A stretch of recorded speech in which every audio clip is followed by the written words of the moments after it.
Welcome to the Doctors of Change, the podcast for practitioners, doctors, and healers who refuse to quit. This is where we honor the men and women who have walked through burnout, trauma, breakdowns, and breakthroughs, came out stronger on the other side. These are for the doctors who realized the greatest medicine they could ever practice was healing themselves first. Their stories, their lessons, scars, and victories will change you, inspire you, and wake up the leader within you. This is a new era of medicine, and the revolution starts here. Welcome to the Doctors of Change. Welcome, everybody, to another Meet the Experts in a Doctor of Change show.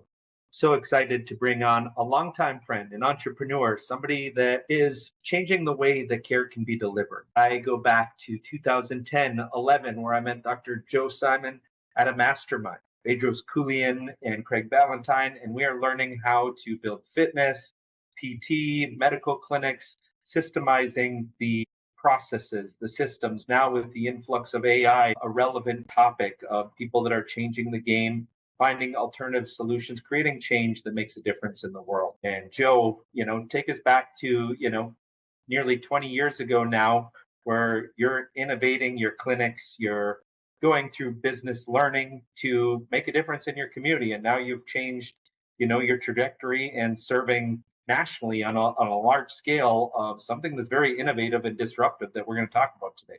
Take us back to your entrepreneurial roots and how you've evolved. Absolutely. And JR, thank you for having me on the show. And I got to tell you, we've been friends. I can't, when you said it was 20 years, I'm like, oh my God, it's been 20 years. So yeah, it's been a long time. But yeah, I look back on those days with fond memories because we were a bunch of young guys we were hungry for knowledge. We were hungry to obviously make more money.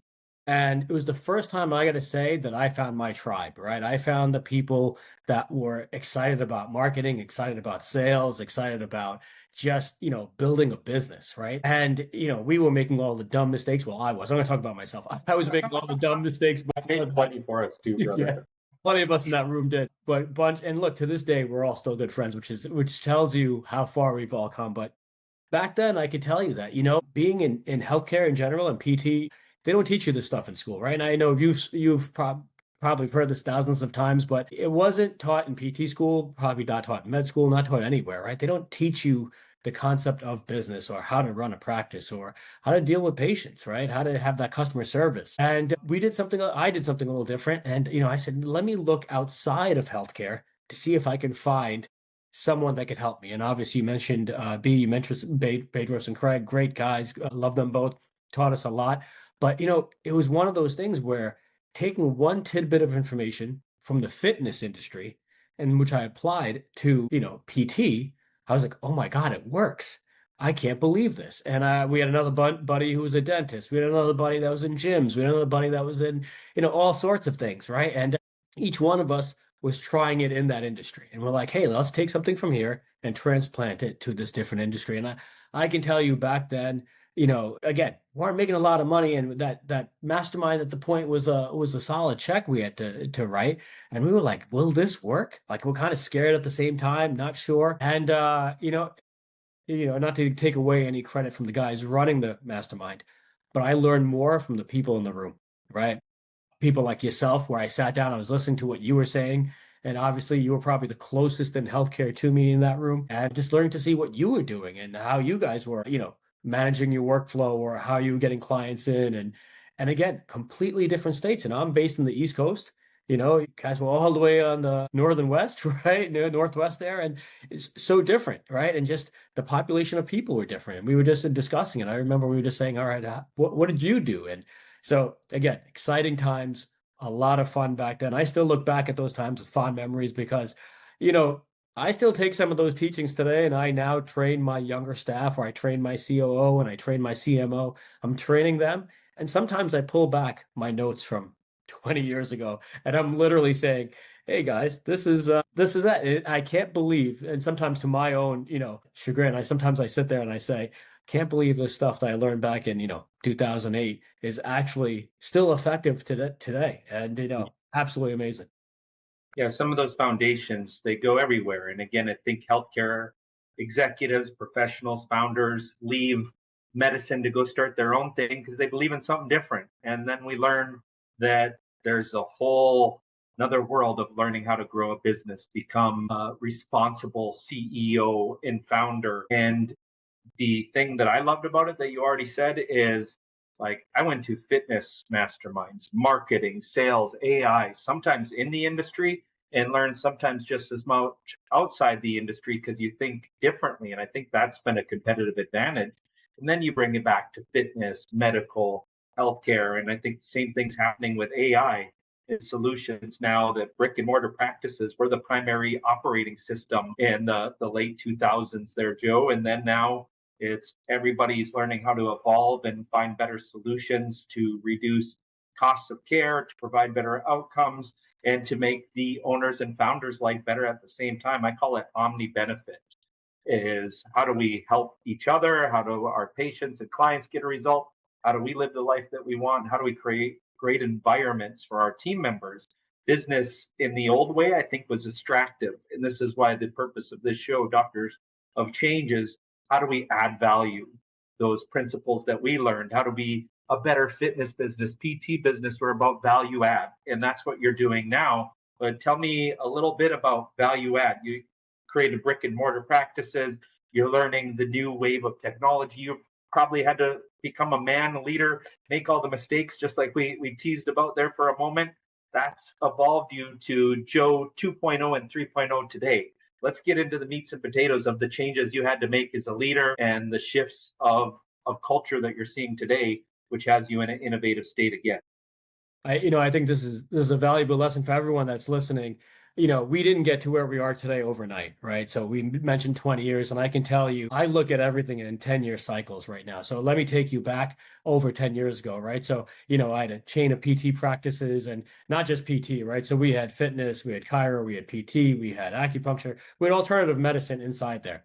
And the one thing I learned was that you can't just have one revenue channel, right? So you need multiple revenue channels to help stabilize a business and also have those profit margins, right? So I didn't realize it at the time, and like you said, I was learning more about the marketing aspect of it. I was just like, all right, how does marketing work? Okay, if I change my marketing, more people. So like you mentioned, I went to the marketing masterminds. Then I realized, okay, I'm getting people in, but now I can't be the only person converting them. So then I had to say, okay, how do I teach my staff sales? And this is a foreign aspect to anyone in medical, right? No one would, sales is a dirty word. No one wants to mention sales, right? So that's became a very dirty word. But here's the thing. This was the biggest mind shift. I said, what if we don't call it sales? What if we just call it this value-based care? What if we call it, hey, we want to make them better. We want to help guide that patient to make a better decision. So when I reframed it that way to my staff, and then, obviously I consulted for many years, and when I was consulting and I reframed it to other practice owners, that was the big game changer. As soon as we took out the word sales and said, hey, look, this is value-based care. We want to make sure that your patient gets the most value, but the only way they can get that is by education. So if it's educational marketing, if it's educational sales, we have to educate them. And once we did that, that became the biggest mind shift. But here's the thing from that. Once we did that, all of a sudden, all the marketing that we put in place, we started converting those leads because it wasn't my doctors on the phone.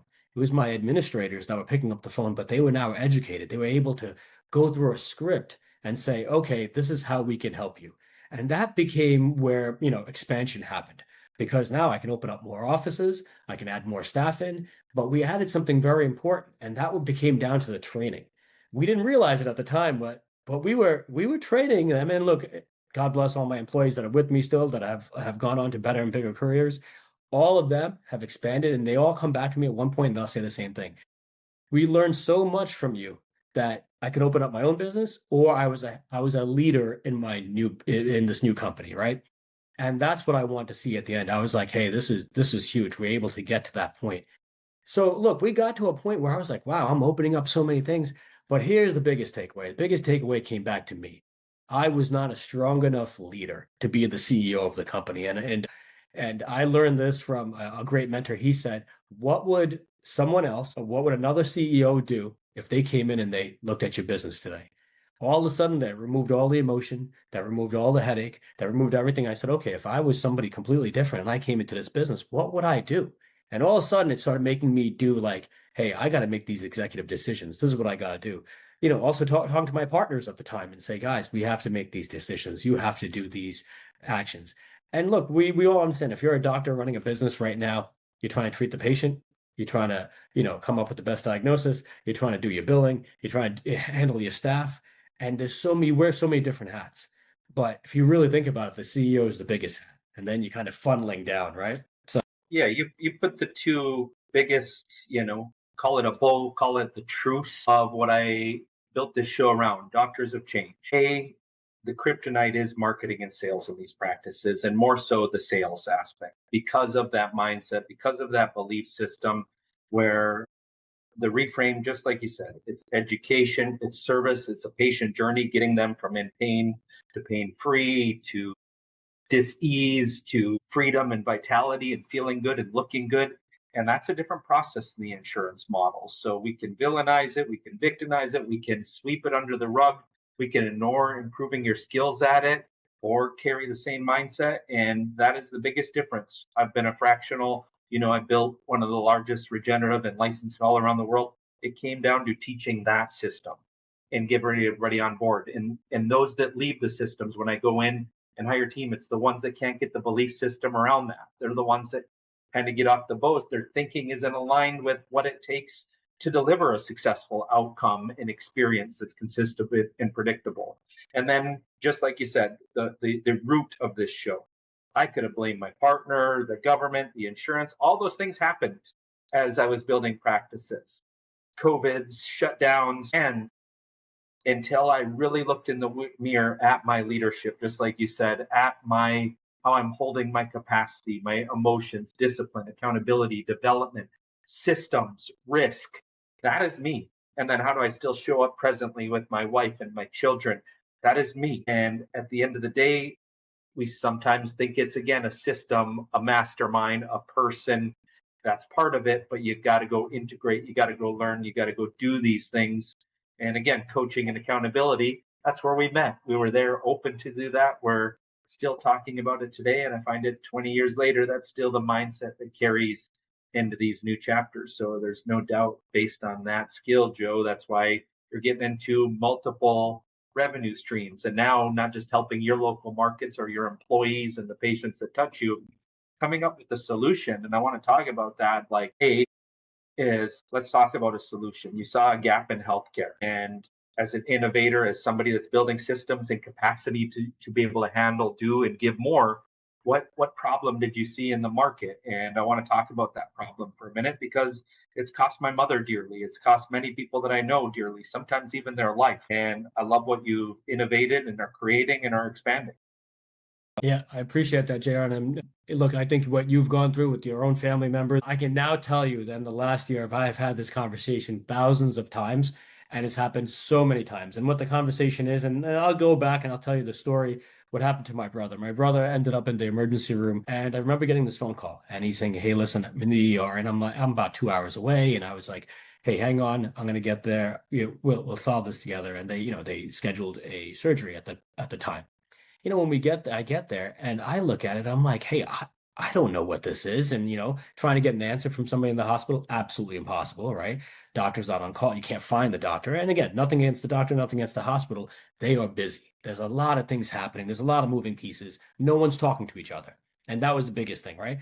But here I am, somebody that's been in healthcare for more than 20 years, that has a Rolodex on my cell phone that I could call anybody, all types of healthcare, from including yourself. If I really, I could have easily called you and said, Yes. "Hey, who do you have on this?" And you would have said, "Hey, listen, I got somebody."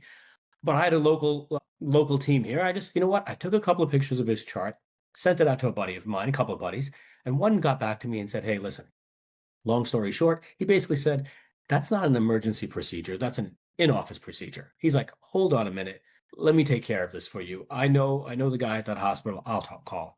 And the funny thing was that, obviously he called the doc, he talked to him, the doc came running in and said, "Who are you? How did you make this happen?" And, I was like, "Listen, I'm in the industry, been doing it for a long time. Great."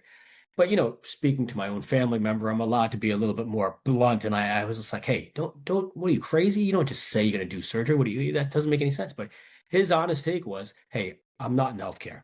I don't have the access to your Rolodex. I don't have this ability that I can just jump on a phone and just call anybody." And I'm like, "You know what? Why don't you?" And again, look, this has happened again. It happened to my daughter, happened to my dad, happened to my mom. Everyone goes to the hospital at some point for something. And the instance that you would just want to get some clarity, you want to get some confidence on the judgment, because you're like, hey, because most of the time you don't see the doctor. You're trying to, it's in between. Maybe the doctor comes at midnight or 6 a.m. and visiting hours are from 8 to 4. They're not there during visiting hours, so then you don't actually get to see them. So I said, you know what? We need a way that we can contact someone else and just double check, like, hey, is this the right path? Now, don't get me wrong. AI these days, ChatGPT, Claude, Grok, or whatever you want to use, people are using it and they're double checking, which I applaud. But there's a big but on that. And you and I both know this, right? Because we know AI still hallucinates. It still might give you not the perfect answer, or it's pulling data from all over the internet, and you need someone to decipher it. And I think that's the other thing. So that's what I did. I said, look, I went down the journey. I presented this concept, and obviously I ran these thinking ideas, these thinking models through all the AI you can think of and said, hey, and then I brought it to all my investors and peers and colleagues. And I said, what do you guys think of this concept of a second opinion? I want to build a second opinion platform. That's what I want to do. And we spent a year building it out. And then again, in that year, we ran surveys. I interviewed thousands of doctors, hundreds of non-healthcare practitioners, and we just wanted to see, like, what do you guys think of this? The stories would blow you away.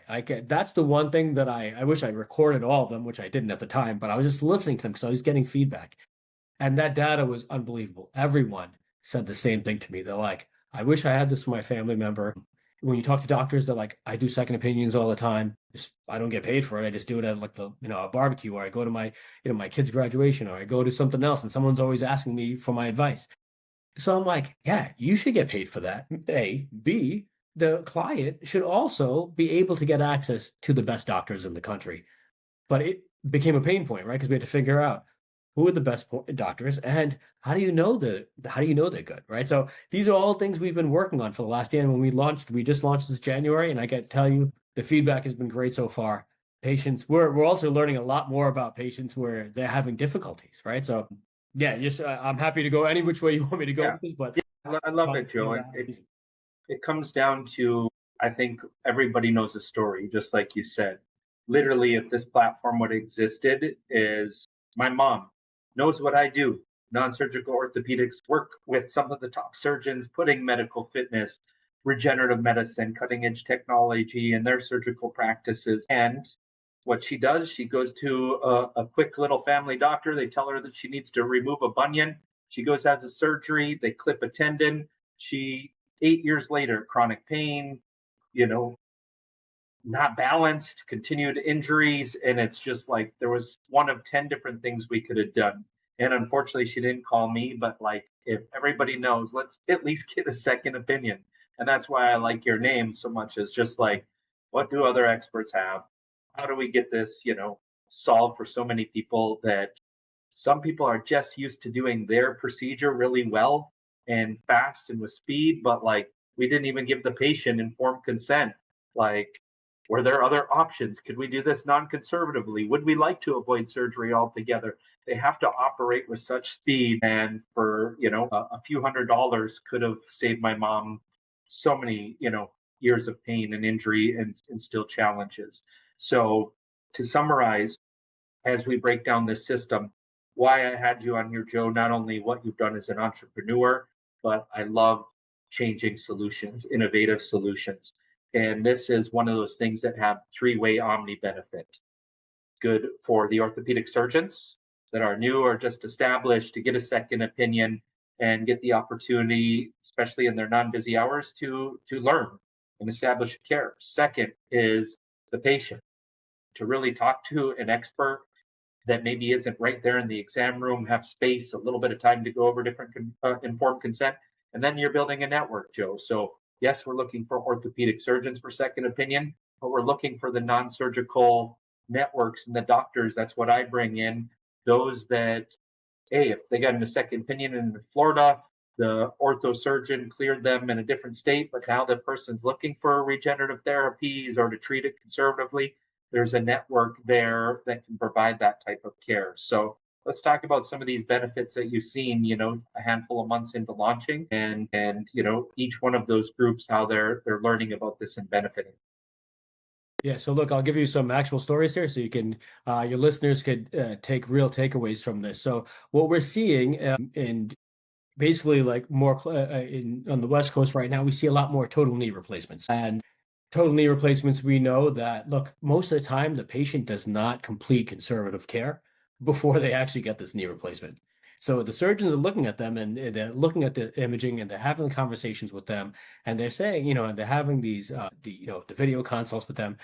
And once they go to them, like, hey, let's be honest, you really didn't finish conservative care. Have you tried anything else? And most of the time they're like, well, my town doesn't have it. My primary care doctor told me this is it. And I just went to the hospital and the knee guy told me I needed this. And when they say, hey, listen, why don't you try completing your round of care? Let's get back to a better PT. Let's find you a better PT. Or how about trying some injections? Let's try some stem cells. Let's see what happens with that, where, studies have shown this is working really well. And more times than not, the doctors are pushing towards conservative care first. Because look, the surgery, we all know, look, and I think this is the biggest takeaway. I think all your listeners understand. The better surgeons do not push surgery. The better surgeons use surgery as the last means, and they say, listen, we know we can make you better with surgery, but we need you to be accepting of it and realizing it. This is a big commitment. This is going to take a lot of effort. This is going to take a lot of time. So if you put the effort and time in on the front end and you take care of yourself and you watch what you eat and you're exercising and you get stronger, and then if you still need surgery, your recovery is going to be better, right? So these are the smart guys. And I always say, the smart guys and girls, these are the ones that are intelligent enough to realize that, hey, let's make sure they do the proper work beforehand. And sometimes they might not need surgery. Maybe it can be pushed for 5 years. Maybe it can be pushed for 10 years. And guess what? The patient's happy that they told them, hey, you don't need it right away. Because you know what? The average person doesn't want to jump and get surgery. They have their life. They have to go to work. Yeah. They have to pick up their grandkids. They have to go, they have to, cut the grass, cut the lawn. They want to be active. They want to do stuff. And they know that surgery is going to sideline them. So most people are always looking for alternatives. So like, what do I do? And right now we see it. We see that, it's about 70% going to conservative care because they didn't complete it in the first place.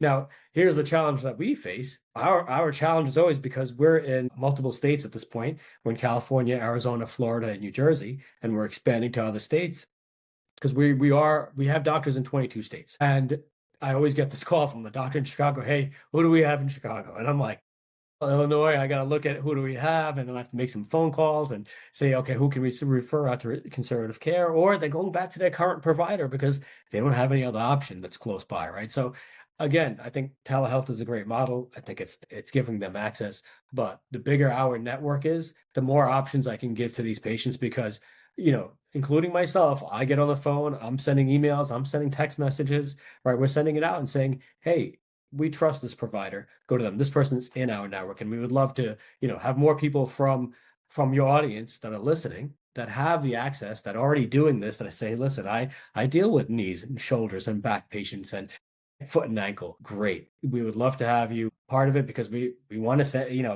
we know we have the people. We just have to know where we're sending them for that conservative care. Yeah, Joe. It's the thing that I love is the pause, right? In that decision, it may be emotional. You maybe say, yes, we can have an expert look at it and say, yeah, it's surgical. Then you go back with confidence. And no, this is something you've had that conversation, you've looked at it, but even a daughter on my girls' softball team this summer, she was one of the top players from last year.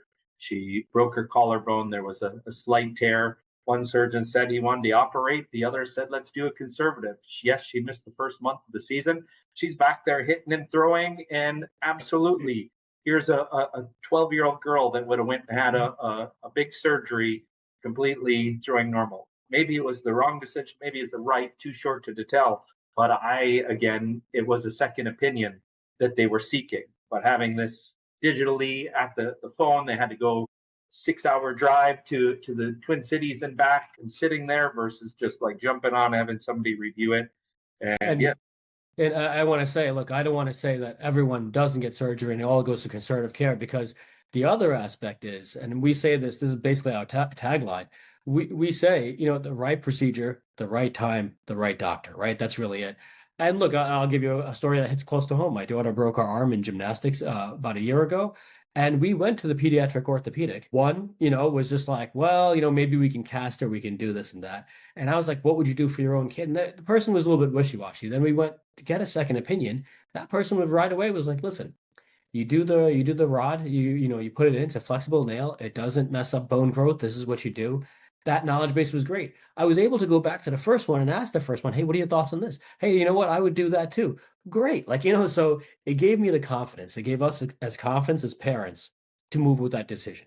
And the recovery was great. And again, like I say, right procedure, right equipment, because that was the other thing, right? Because we work with some vendors as well, and we want to make sure they have the right equipment, the right procedure with the right doctor, and at the right time. Because we did it so fast, our recovery was done amazingly. Yeah. And there's something that you said there, fast is when it comes to surgery, I want to know. I want to have conversations and informed consent. And some of these things are absolutely surgical, and there's no such thing of right or wrong. It's having all the information and making the best decision as a family member. And that's what I think second opinion really does here. And why I like innovation is this solution. I even look to innovation of what's coming up the pipeline that we all see with AI. I've followed a lot on the experts out there saying that, hey, our goal is to stay healthy, potentially push unnecessary surgeries as long as possible, like knee replacement, and do the conservative care, do the prehab, do the injections, do the regenerative therapies, because what AI is going to do to our health, our bodies, to technology in 3 to 5 years, give all like emergency access is there. As people are going to start living longer, and I think the future is bright. Maybe we'll be half robots, maybe we won't. Who knows?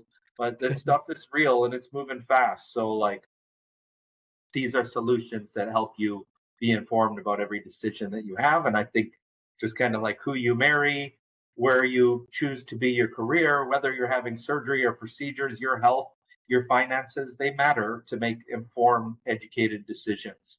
So, Joe, tell me a little bit about who are the ortho surgeons that this is a right fit for joining the market, how consumers find it, and then how even non-surgical experts can join the network to learn a little bit more about being part of the growing trend that you're supporting people with. Absolutely. So, first, I urge everyone, if they want to check out the platform, it's XPRT2ND, expert second. That's how it's spelled.com. Just type it in directly like that. You'll get directly to the platform.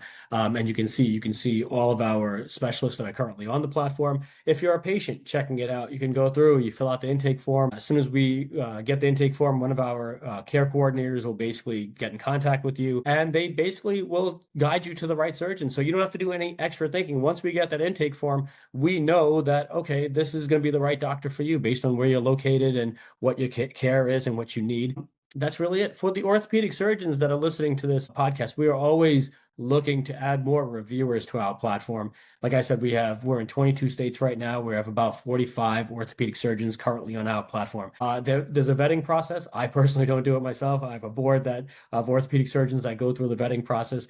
Again, I can tell you right now, the biggest takeaway is bedside manner, personality. Because at the end of the day, the reason why someone leaves their current surgeon or they say, hey, I'm not really confident in the surgeon is usually because it's bedside manner or time that they had to spend with that doctor because they didn't get clarity on it. And, and that's really the takeaway. As for the non-surgeons, our biggest thing right now is from PTs to chiros to any healthcare practitioner at this point.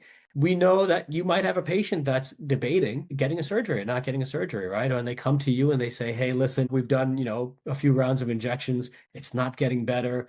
I need another set of eyes on this. Why not get that second set of eyes from somebody that has no, basically that is not within the area where he's not going to step on anybody's skin in the game, exactly. An unbiased decision. Unbiased decision. They're not going to step on any of your referral partners' toes. And this way they can figure it out right away and they can give the patient a better insight, and the patient will get the report. And that helps your patient come back to you and say, hey, I got some better questions, and hey, thank you for doing that. And you can be a part of that journey, right? You basically can help help that patient, guide them through the login process, help load up their imaging, put in a little subjective for them. And listen, you can do all of this from a cell phone, which is great. It makes it very easy. And everything being uploaded, we can just take a picture of the imaging. You can take a picture of reports, whatever you need to do to make the uploading process easy. We take it, we look at everything, and we get back. And the biggest thing on our end is a 24 to 48-hour response time. So that response comes pretty quick. If they want to spend a little bit more money, they can go and say, hey, listen, I want to do a video consult because I want to talk to the doctor face to face and have this conversation. That lasts a little bit longer, 30 minutes or so. So for the orthopedic surgeons listening, it's a written consult, which is usually about 15, 20 minutes. Or if they do a video review, then it takes about 30 minutes. And again, if you have a full case all day long, most of these reviews are happening at the end of the day anyway, because it's, patients are getting home from work and the doctors are done with their, full day. And again, docs make some extra side cash for just their knowledge base, which I always say, everyone listening to this platform, if there's any way you can productize your service or your knowledge, that's the best way to go. And that's what I'm trying to do. I want to make sure your knowledge is getting paid for from whatever aspect, from orthopedic, non-orthopedic, clinical, non-clinical. That's the way. How do we, as practitioners, deliver value, but get paid for that ability?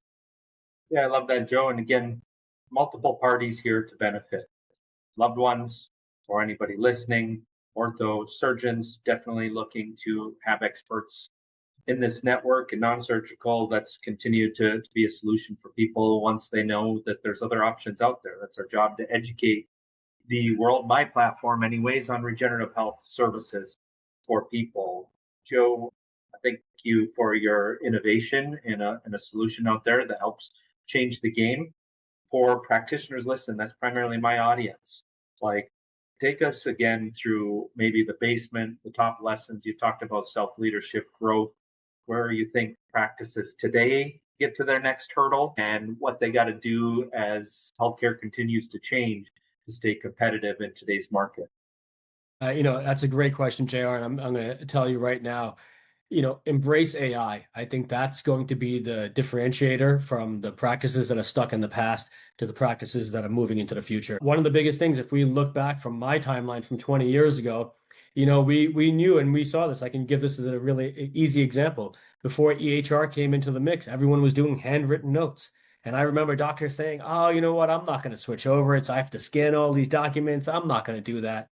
But eventually they had to anyway, right? It was coming, but they just dragged their feet. But the clinics that jumped on board early and started doing that, what happened? They were able to move much faster than anyone else, right? So it's kind of the same thing. So if you're on the fence about leveraging AI and you're not sure how to do it, I'm sure JR has a ton of resources, but simple things I can tell you, even if it's, from EHR, your documents, if it's AI to answer your phones, if it's AI to help you with the marketing, if it's just to do some thinking time and just ask some questions and say, hey, what do I do? Like, hey, I got this idea. What do you think about this idea? And just putting it in there, but then actually listening out, asking it, what are the action steps I need to do to make this happen immediately? And I think that's the piece that most people don't do, right? They don't ask the next step. They don't say, so what do I have to do in the next 90 days? Give me a step-by-step action step that I can, not just for myself, but also for my assistant, also for my staff, also for my front desk, also for my, medic MAs, or, the massage therapist, or whoever's on your staff. And you start creating these little playbooks. You can literally go into the office and guess what? The staff won't know where you came up with these ideas, but you can come in and say, hey, I have a little one pager that I want you to go read through it and say, let's work on this. And next week, tell me how it went, and then we can work on it again. Get their feedback, put it back into AI, get that feedback. And it's a nice cycle. It's called a flywheel. And you're building this beautiful flywheel that constantly is helping you. This is what I've trained my current staff on. This is what I train my staff that's helping me with the platform on, because we're always innovating, because we know that this is constantly changing. The environment's changing. What we learn is going to be changing, and we have to adapt, and we say, look, you have to adapt to survive. But especially in this healthcare market, if you're clinical or non-clinical, leveraging this, I think this is going to be the biggest takeaway. And look, guys like JR and I, we probably sit here and say, oh, everyone's using it. Everyone's using it already. But take a little test. Go to your local, your neighborhood. If you're at a party, if you're at a night out with your neighbors, really ask them, how many of you guys are actually using AI? You'll be shocked. Most of them are not. And this is what I think is the biggest opportunity in healthcare right now, because we know hospitals move slow. We know other big chain private practices are moving slow. This is your opportunity right now. If you're a, solo practitioner, or if you have maybe 2 to 4 offices, whatever it is, this is the time. You really could, this is the hockey stick growth in the next 18 months. If you jump on it right now, contact JR in 18 months. I guarantee, based on this podcast, today's date, 18 months from now, you give him a big thank you for listening to both of us. But this is, I can predict that right now. You will see a drastic growth. And we've seen it. We've seen it ourselves in our own clinics. We've seen it within, all the AI stuff that we've been doing. We've seen it within 6 months. We've seen a huge change. And my staff is shocked because I teach them all this and I say, hey, this is what we got to do. And they're huge shift and they're just amazed by what's happening. And now they've become believers too. So I want the same thing for your audience as well. Yeah, I love that you said that. I think it's not the time to get stressed. It's the time to get in action to do it. I think you just gave an amazing practical example to bring the team and to use it to create, I always say people, process, scale. So like using your team, helping define their processes, train their processes, because all the process SOPs in a back-end manual don't do anything. It's the application and the practice of them that really put it to work. Then once it agreed and bought in, then you can automatize it with some of these tools right there. So wise advice. Joe, one more that kind of goes into that's super relevant for today is to begin. But what one belief or action when you're kind of at hey, I'm doing all this between the last 20 years, there had to have been a point where like we're struggling as a job into this to get into the multiple streams of income, you build enough foundation. What belief or action was the greatest, you think, differentiator and impact in your success? Great question, JR. And I'm going to tell you the biggest pivot that we've had obviously was COVID, especially here in the Northeast for all of our clinics. But the one thing it taught me besides leadership is execution. And execution, I can tell you, it doesn't have to be this master game plan. And I just mentioned it before about taking these action steps. But the simplest thing you can do every day, 3 steps, to take 3 action steps and documenting that every day and just saying to yourself, did I complete these 3 things per day? Doing that small little activity compounds by the end of the year. If you actually write this down, if you have a calendar that you write it in, if you have a little notebook, you put it in your phone, wherever you keep track of this, 3 action steps per day, and you write it the night before and you make those action steps there. It could be anything, contact a lead or, outreach or, make sure you implement a marketing thing, whatever it is, or learn AI, any of those things. And you do 3 per day. Even by the end of the week, you've already multiplied it by 21 action steps, right? So it's a very simple concept here. Now, we do it by the end of the month, by the end of the quarter, by the end of the, the 6-month mark, by the end of the year. You'll be light years ahead, right? And this simple concept, again, not for me. This has been, I think thousands of books have been written by it, but to get better every day is 14 minutes. It's called being 1% better, and 1%, and I don't have the exact calculation, but I know it broke down to 14 minutes. I teach this to my kids as well. 1 minute, 1% better is 14 minutes. So if you do anything for 14 minutes, completing your 3 action steps or just 1 action step, that still gets you 1% better. So if that's the mind shift the audience needs, I've used it myself, and I tell you that's the best way to go. It's a top action. A lot of people stress out, meaning I don't know what to do next. Just do the 3 things that your practice needs right now, and that's a habit. And same thing, my kids all play sports. We've obviously been competitive and have had entrepreneurial success. It's the next level skills, thinking and beliefs of the CEO. So you practice hockey 15 minutes a day or 14 minutes a day, you're going to get better. You practice AI 14 minutes a day versus getting on Netflix, or you practice your body movements, you're going to see a dramatic change. So I like the 14 minutes on you, the 14 minutes in action, doing the things that you came up with. I think that's some of the most wisest, actionable, and solid advice I've had on this podcast to just go make a big difference. And like I said, maybe not brand new to you, but ask yourself that question. If a CEO, just like Joe said at the beginning, came in and asked what 3 things you're doing and what you're practicing each day, are you doing those? If not, you have opportunity to get marginally better this year after this podcast. So thank you for that. Any last message, Joe? And again, a clear action step for the orthos listening, the consumers, and non-surgical doctors to find this, and we'll put it in the show notes. But such wise advice, and I appreciate you and your time and your energy coming on here. And the world thanks you for the innovation that you're showing up in passion with. Thank you, JR. Appreciate it. Always great seeing you. And again, if the audience wants to reach out and learn more about expertsecond.com, you can find me on LinkedIn. It's just at Dr. Joe Simon. You can just easy contact right there. I'm very active on LinkedIn. Easiest place to contact me, and I'm pretty responsive. So you will see me respond back to you personally. Not a bot of any sort, but I will respond back. So again, you want to learn more about expertsecond.com, please just reach out to me on LinkedIn. Happy to educate you, send you over the deck, or walk you through our business model, whatever you would like to learn about it. Happy to share.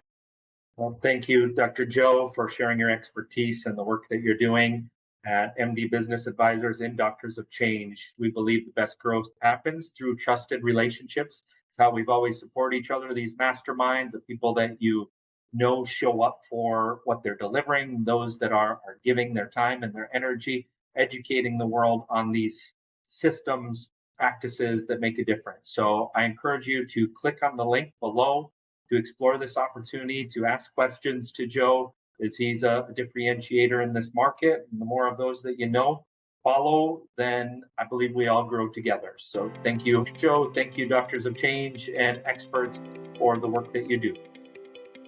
Thank you for listening to this episode of Doctors of Change. If this conversation moved you, inspired you, or expanded of what you believe is possible, share it with another doctor or a leader who's ready to rise. Together, we amplify this movement, and together we transform healthcare, community, and the future of all humanity. Until next time, heal yourself, lead with love, and keep becoming the doctor of change you were born to be.